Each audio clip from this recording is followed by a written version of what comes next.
Hi everyone, this is Veronica. Today we are going to discuss a very important topic, that is about monoculture. What is monoculture? What are the disadvantages of it, and how FAO is warning the world over food production which is done through monoculture? We'll discuss in detail.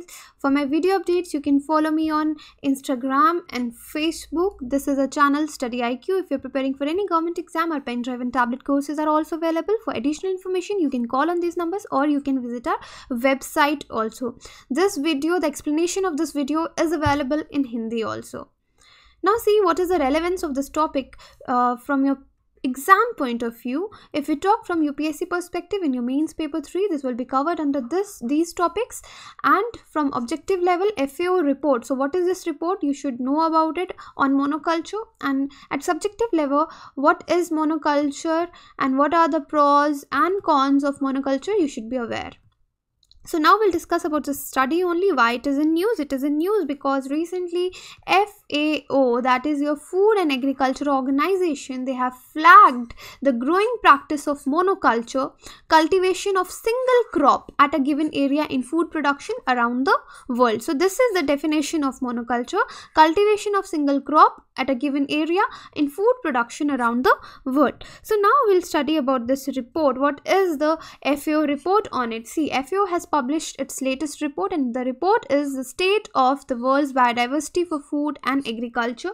So if we talk about monoculture in detail, as I told you, it is cultivation of single crop in a given area. So be it a monoculture, here obviously we are going to talk about monoculture related to the crops only, but monoculture could be when we are growing a single crop, or we are cultivating single plant, or we are having a single kind of breeding for the livestock species, different or a single variety. So everything is referred as monoculture.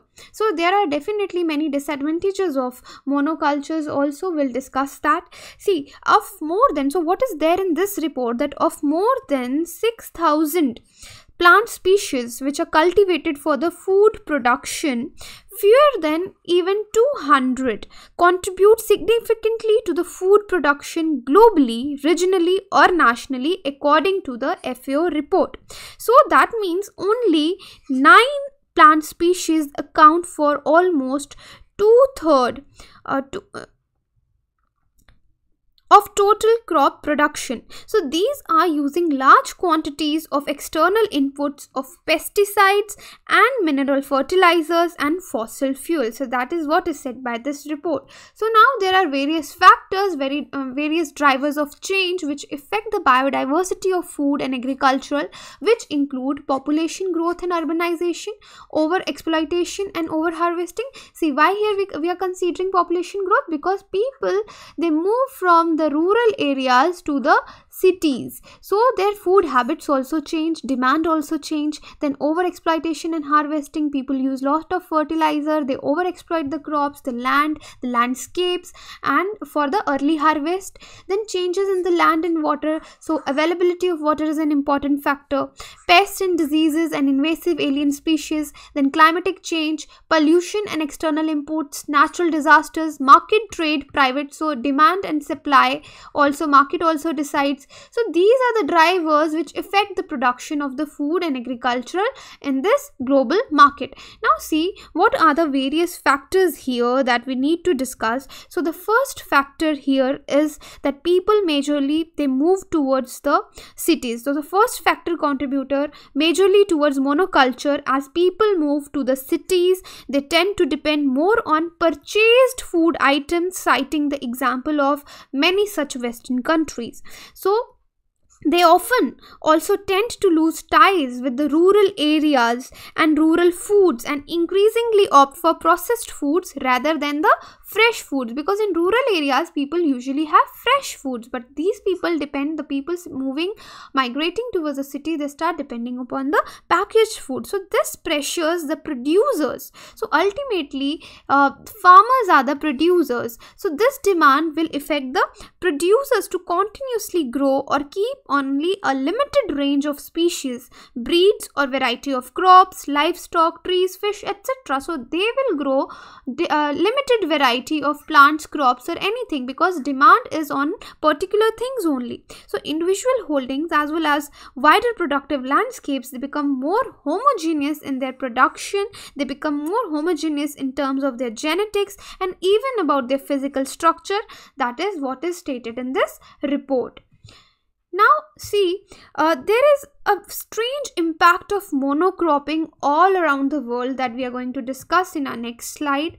So see, what is the impact of monocropping? See, such changes of like monocropping, the changes it is bringing in, they often affect the resilience of production system and their role in biodiversity. Because if you see the private food standards which have been adopted by supermarkets around the world and the consumers, they have pushed the farmers towards a particular varieties of management procedures.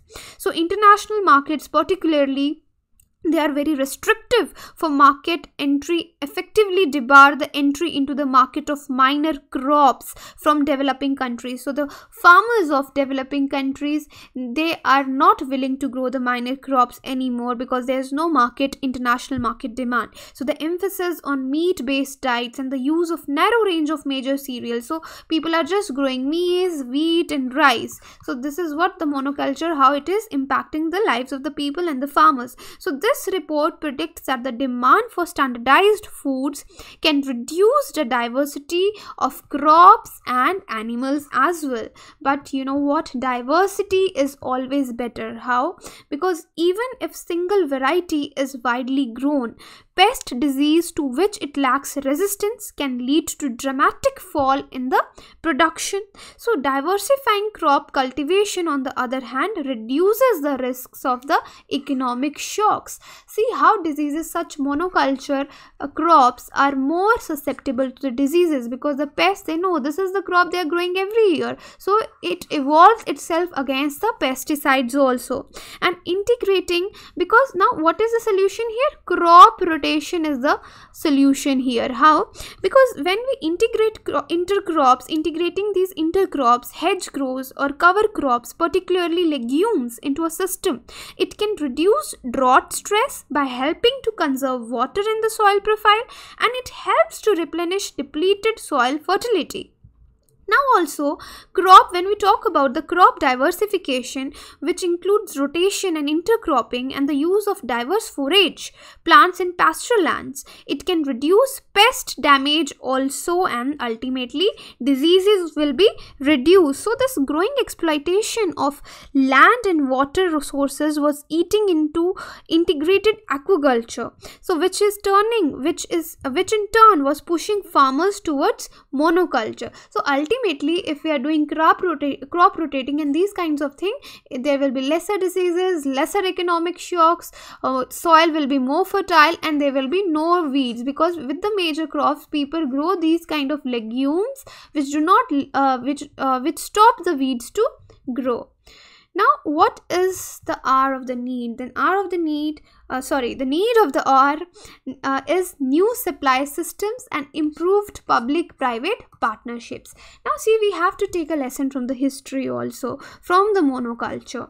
See, in 1840, potato blight. So, blight is a disease. So what happened? There was a mass starvation because people at that time in the Ireland, the poor people especially, they were depending upon potato a lot, and that too a single variety that was known as Irish lumper, right? So what happened? There was a blight and the whole production failed in between the years 1845 to 49. So there was mass starvation, and even such cases were reported in 20th century from the losses in cereals in United States, and then losses of taro production in a country that is Samoa. So you need to tell me here, where is Samoa in the global world map? So let me give you a hint. It's to the west side of the Australia. So this country also same similar situation in 1990s, because they were doing a lot of monoculture regarding taro. Taro is colocasia, in Hindi we call it arbi. Okay, so you can locate this country also. So these are the lessons we can take from history, that we should not depend upon the one crop, we should not do monoculture. Crop rotation and intercropping is a very good thing, because effective diversification strategies, when we implement these, they support the national agricultural extension systems also, and there's a clear identification of benefits for producers and a willingness to build producers capacity and knowledge also. It helps the farmers ultimately, right? So if you have any confusion, you can contact me. The PDF will be uploaded on our website. Thank you.